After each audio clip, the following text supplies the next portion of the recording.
Proceso analítico de jerarquías o Analytic Hierarchy Process.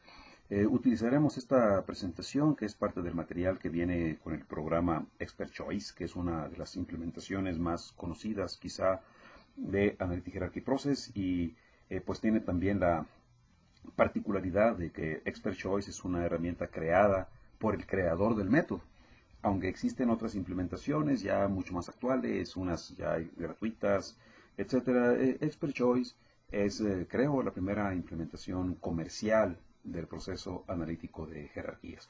¿Cuándo utilizamos el proceso analítico de jerarquías? Bueno, utilizamos este proceso cuando estamos en una toma de decisiones donde tengo un conjunto de alternativas discretas.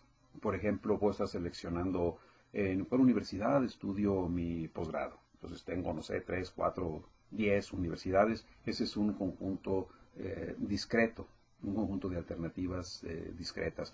O a lo mejor estoy seleccionando un automóvil y también tengo 3, 4 opciones de automóvil para seleccionar. También típicamente cuando estamos seleccionando una computadora para comprar o cuando estamos queriendo comprar una casa. Entonces tenemos varias alternativas que son discretas. Es un conjunto finito, generalmente muy pequeño. No estamos seleccionando entre 50 o 100 opciones, estamos seleccionando entre 3, 4 o 5 opciones distintas. ¿Por qué? Porque estas opciones estamos considerando también que ya forman un conjunto eficiente. ¿Qué es un conjunto eficiente? Ese conjunto eficiente es un conjunto en el que ya descartamos todas aquellas opciones que son inferiores, es decir, que son dominadas por otras alternativas, y tampoco tenemos una alternativa dominante, porque si tengo una alternativa dominante, esa es la mejor elección, no tendría que seguir un proceso de decisión. Por lo tanto, el conjunto eficiente no tiene una alternativa que domine ni una alternativa que sea dominada. Bueno, por otro lado, estamos eligiendo estas opciones bajo un conjunto también discreto, también pequeño, de criterios. Tenemos múltiples criterios, por lo menos 2 criterios. Es decir, si estoy seleccionando una casa, ¿cuáles van a ser mis criterios? Mis criterios van a ser, bueno, voy a seleccionar sobre un criterio va a ser el precio, otro criterio va a ser la ubicación, otro la superficie, número de habitaciones. Estos son los criterios bajo los cuales vamos a clasificar las alternativas. Siempre es extremadamente importante tener en primer término definidos los criterios, porque si no estaríamos tomando una decisión con criterios subjetivos no claros, que es precisamente lo que queremos evitar. Si yo estoy seleccionando una universidad, pues a lo mejor mis criterios serían el cuánto cobra de colegiatura, puedo tal vez utilizar el criterio de cercanía a mi lugar de origen, el prestigio que tiene esa universidad, la compatibilidad entre los programas de la universidad y mis propios intereses, pero tenemos también un conjunto pequeño de criterios. Bueno, es en ese contexto en el que aplicamos el proceso analítico de jerarquías. Aquí vienen unas ilustraciones, pero bueno, pues muestran prácticamente lo que he dicho anteriormente. El proceso analítico de jerarquías fue desarrollado en los años 70 por el doctor Thomas Saati. Él es, bueno, pues experto en problemas de toma de decisión. Como también comenté, una vez que creó y publicó el método, pues también paralelamente creó la empresa Expert Choice, que desarrolló y comercializó el software. El proceso analítico de jerarquías, aunque se publicó en los años 70, sigue dando material para publicaciones científicas relacionadas con el tema, tanto desde el punto de vista conductual, o sea, cómo las personas toman decisiones, como también hay bastante trabajo desarrollado alrededor de las bases del fundamento matemático, que son los valores y los vectores característicos que ya mencionamos anteriormente en otra parte del curso. Para ilustrar el método y cómo funciona, voy a utilizar este ejercicio que establece el objetivo de seleccionar un nuevo automóvil. Entonces el problema es seleccionar un carro Los criterios que estamos utilizando en este ejemplo son estilo, confiabilidad y economía de combustible. 3 criterios. Y las opciones son un Civic, un Saturno, un Ford Escort y un Mazda Miata. Obviamente este conjunto de alternativas es un conjunto eficiente, ya no hay ninguna que supere a las demás o ninguna que sea inferior a las demás. Se tienen 3 criterios donde no se incluye el costo. Por esto este cocodrilo que está aquí, que es Skeptigator, pregunta, bueno, ¿y qué pasa con el costo? Bueno, esta pregunta la contestaremos más tarde.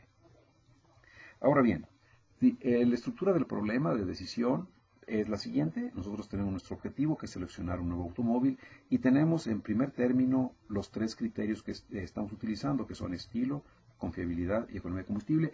No tenemos agrupamiento de criterios, que también se puede perfectamente manejar en esa estructura. Por ejemplo, podríamos tener, no sé, criterios técnicos y no técnicos, y dentro de los criterios técnicos tener confiabilidad y economía de combustible. Es decir, en una estructura de criterios de varios niveles. Para simplificar la presentación del método, pues tenemos solamente un nivel: estilo, confiabilidad y economía de combustible. Y una vez que definimos los criterios, estamos de acuerdo con ellos, tenemos debajo de cada criterio las opciones que estamos considerando, nuestras alternativas: Civic, Saturno, Escort y Miata. La pregunta que tenemos a continuación es, bueno, ¿cómo calificamos cada una de las opciones bajo los criterios? Y también, ¿cómo vamos a ponderar cada uno de los criterios? ¿Cuál es más importante que otro en esta estructura? Una opción, por supuesto, es asignarles, como hacemos rutinariamente, asignarles pesos a estos. Y decimos, mira, voy a repartir 100 puntos, le voy a dar 20, 30 y 50.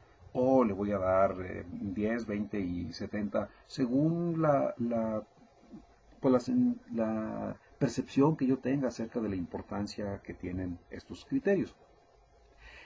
Una forma más objetiva de hacerlo es precisamente la que nos propone el doctor Saati, que es estableciendo para los criterios una matriz de importancia y para las alternativas una matriz de preferencias. Veamos cómo lo sugiere el doctor Saati. Sí, el doctor Saati sugiere una escala del 1 al 9, ¿sí?, donde calificamos ya sea importancia de los criterios o preferencias alternativas. Aquí hay un ejemplo que dice, para mí, dice este señor que tomó la decisión, dice, para mí la confiabilidad es 2 veces más importante que el estilo 3 veces más importante que la economía de combustible, y la confiabilidad 4 veces más importante que la economía de combustible. Dice aquí un comentario de que este joven no es muy consistente. ¿Por qué? Porque si fuera totalmente consistente aritméticamente, si la confiabilidad es 2 veces más importante que el estilo, y el estilo 3 veces más importante que el combustible, la confiabilidad sería 2 por 3, sería 6 veces más importante que la economía de combustible.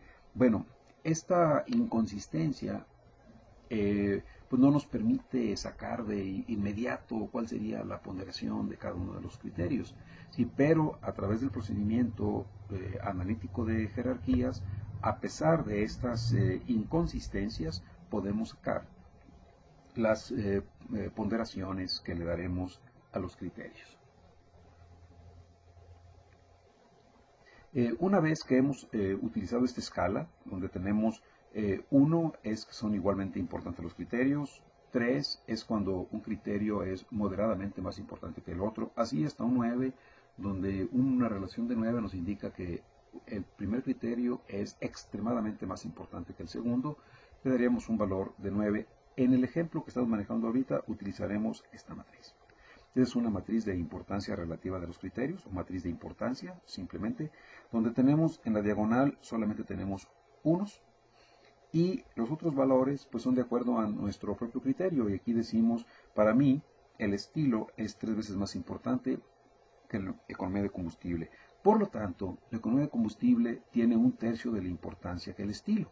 O sea, el estilo es 3 sobre 1 sobre economía de combustible es 1 sobre 3 sobre el estilo. Es decir, aquí tenemos una matriz recíproca.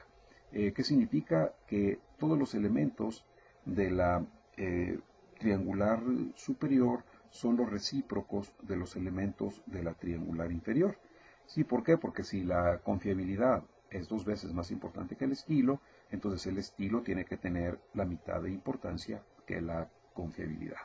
¿Sí? Entonces tenemos una matriz recíproca que en este ejemplo en particular no es una matriz consistente. Para que fuera una matriz consistente teníamos que tener aquí un 6 y aquí un sexto. Pero bueno, este ejemplo precisamente utilizamos una matriz no consistente, una matriz inconsistente, para ver que a pesar de esta inconsistencia, que sería normal esperarla en un tumor de decisiones que no es matemático, ¿sí? A pesar de ello se pueden obtener un resultado robusto, confiable de la toma de decisiones. ¿Sí?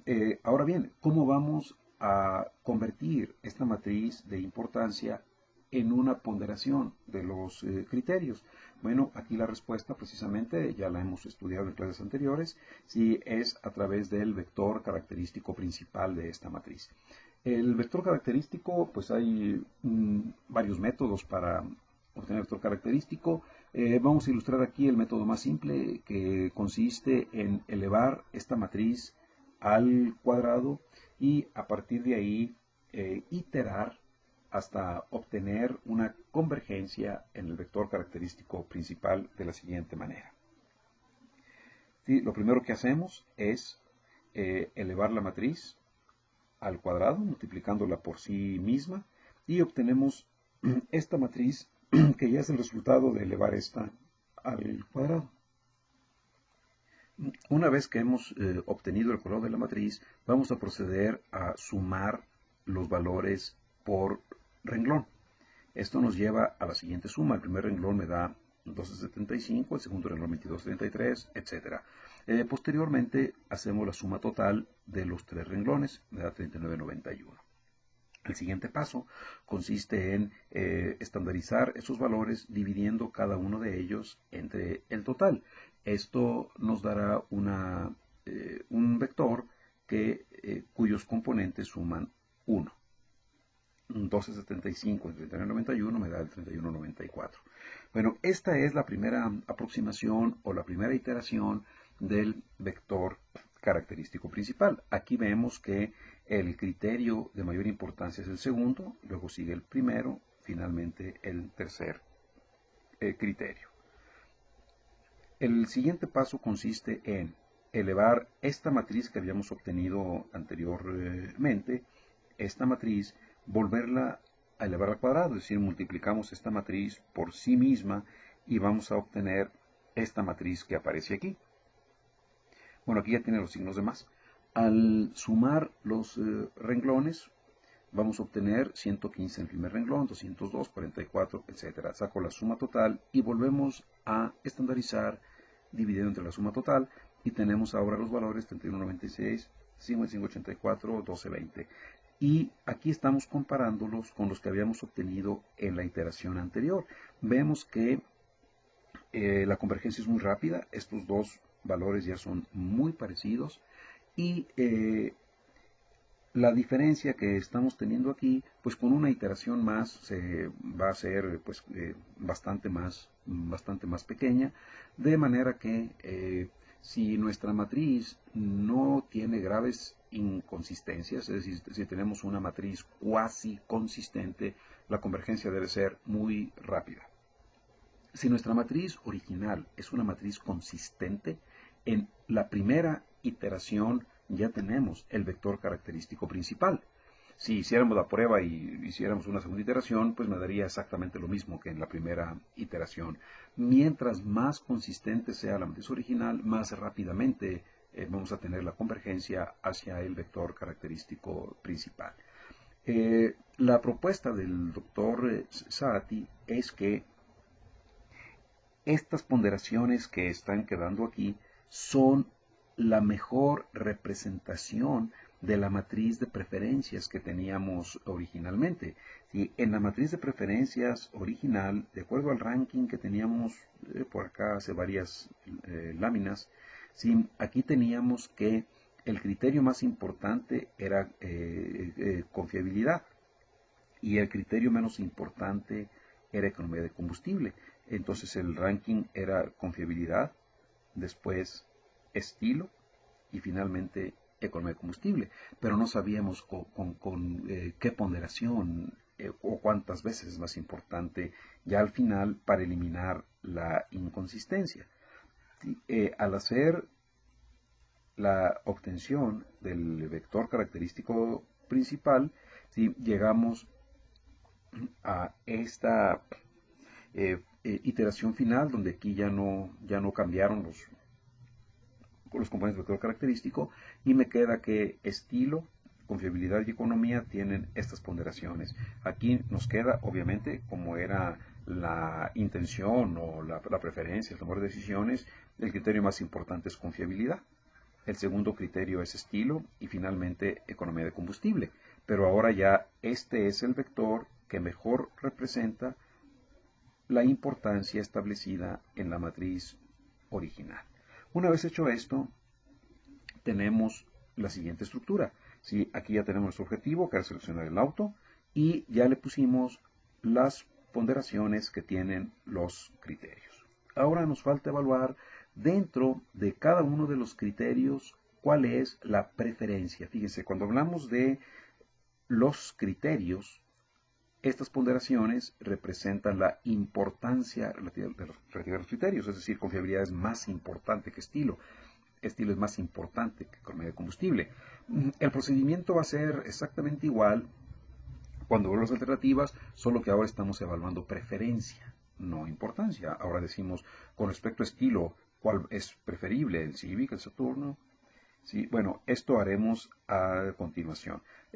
Como estilo y confiabilidad son dos criterios que dentro de la objetividad que tenemos, pues son criterios subjetivos. Por ejemplo, el estilo, pues cómo evaluamos el estilo de un automóvil. Entonces lo que se está haciendo es nuevamente una comparación de pareada, es decir, vamos a comparar el Civic con el Saturno con el Escort, el Saturno con el Miata, el Civic con el Miata, y vamos a decidir cuál preferimos en cuanto a estilo. Esta comparación pareada, es decir, por parejas, es lo que se ha demostrado que nos da una estimación de las preferencias más objetiva. Bueno, para ilustrar esto, con respecto a estilo, tenemos la siguiente evaluación. Sí, en estilo tenemos que el Civic es 4 veces más atractivo que el Escort. El Saturno es 4 veces más atractivo que el Civic. El Miata es 6 veces más atractivo que el Civic, 4 veces más atractivo que el Saturno. En la diagonal tenemos solamente unos y nuevamente nos encontramos ante una matriz que es una matriz recíproca, es decir, la triangular superior y la triangular inferior son recíprocas con unos en la diagonal. Probablemente esta matriz tampoco sea consistente, es una matriz cuasi consistente, pero obtendremos entonces la ponderación o el ranking de preferencias utilizando el mismo procedimiento del vector característico principal. Entonces vamos a multiplicar esta matriz por sí misma, 1, 2, 3 veces, las que sea necesario, hasta lograr la convergencia del vector característico principal. En este caso, el resultado nos queda así. Punto 1160 para el Civic, 2460 para el Saturno y el más atractivo es el Miata con 5770. El mismo procedimiento, aunque no tenemos aquí la matriz, el mismo procedimiento se siguió para evaluar la confiabilidad. Ahora bien, ¿qué pasa con la economía de combustible? La economía de combustible nos ilustra una opción más simple por lo siguiente. La economía de combustible generalmente es proporcionada como un valor que nos da el fabricante, ¿sí? En kilómetros por litro, o en este caso millas por galón. ¿Sí? Esta es la información que tenemos, que es información pues técnica del rendimiento del vehículo, y lo que se está haciendo es sacando la suma de los rendimientos reportados, que nos da 113 millas por galón, y estamos dividiendo cada uno de ellos para obtener una ponderación normalizada. 34 entre 113, 27 entre 113, y nos da estos valores. El auto más rendidor, por supuesto, es el Civic, que tiene más millas por galón, tiene la ponderación mayor, 0.3010. La proporción de aquí es exactamente la misma que la proporción que tenemos en las millas por galón, pero aquí lo tenemos estandarizado con 1. En este caso, el procedimiento es muy simple porque en el caso del rendimiento en millas por galón, tenemos un criterio de más es mejor, más millas es mejor. Si tuviéramos un criterio de menos es mejor, entonces lo que tendríamos que hacer es primero obtener los inversos, es decir, los recíprocos 1 sobre 34, 1 sobre 27, 1 sobre 24 y sacar la suma de esos recíprocos y la proporción con respecto a los recíprocos. Lo único que cambiaría sería que en lugar de tomar los valores originales, tomaríamos los valores recíprocos y ya seguiríamos con el procedimiento. Bueno, una vez que tenemos ya la evaluación de cada una de las alternativas dentro de los criterios, vamos a sacar una evaluación final de cada una de las alternativas. ¿Cómo? Pues muy fácil con las ponderaciones. Si, por ejemplo, el Civic tendría 1160 por 3196 más 3790 por 5584 más 3010 por 1220. Luego el Saturno tiene 2470 por 3196 más 29 por 5584 más 2390 por 1220. Y así sacamos una sola evaluación ponderada con estas ponderaciones rojas, ¿sí?, de las calificaciones que tiene cada una de las alternativas. Al final llegamos a este resultado donde tenemos que la opción más atractiva es el Miata, luego el Civic, luego el Saturno y finalmente el Escort. Ahora bien, estas características, como mencionará el cocodrilito a continuación, dice no se consideró el costo. Bueno, vamos a considerar el costo a continuación. El costo, bueno, ya teniendo una vez teniendo esas ponderaciones, es muy fácil introducir el costo, porque podríamos decir, por ejemplo, si yo divido el precio de cada auto entre el puntaje, pues nos diría cuánto me cuesta cada punto de los que ganó aquí el auto, y elegiríamos aquel que donde me cueste menos cada punto ganado. O bien, si yo divido esto entre el precio del automóvil, tendríamos cuántos puntos por peso invertido, ¿sí? Y elegiríamos el que me dé más puntos por peso invertido. Esta operación de dejar el costo hasta el final es una de las sugerencias que nos da el doctor Saati, porque nos dice que si introducimos el costo desde el principio, el costo es un criterio del cual la gente es muy sensible. Entonces podría sesgar desde un principio la decisión hacia una opción o hacia otra porque el costo en nuestro inconsciente o sin darnos cuenta le damos una importancia muy grande a la hora de tomar decisiones. Por eso dice, si está el costo involucrado, mejor dejémoslo al final y al final saquemos lo que dije hace un momento, cuál es el costo por punto o cuántos puntos obtengo por peso invertido. Bueno, aquí se siguió un procedimiento que es lo mismo, pero primero se estandarizó el costo para sacar también los costos en una escala del 0 al 1 y se sacó el beneficio dividido entre el costo. De esta manera lo que tenemos es cuál opción me da mayor beneficio con respecto a su costo. Y la opción que gana aquí ya cambió porque ahora el Civic superó al Miata una vez que consideramos el costo. Claro que desde un principio pudimos haber considerado el costo como uno más de los criterios en la toma de decisiones y el procedimiento funcionaría igual, y salvo esta consideración de que cuando hay sobre todo grandes diferencias en el costo de las alternativas, esto podría llevar a una solución, a una decisión con cierto sesgo. Sí, bueno, en este caso, pues aquí termina el problema. La mejor decisión es el Civic.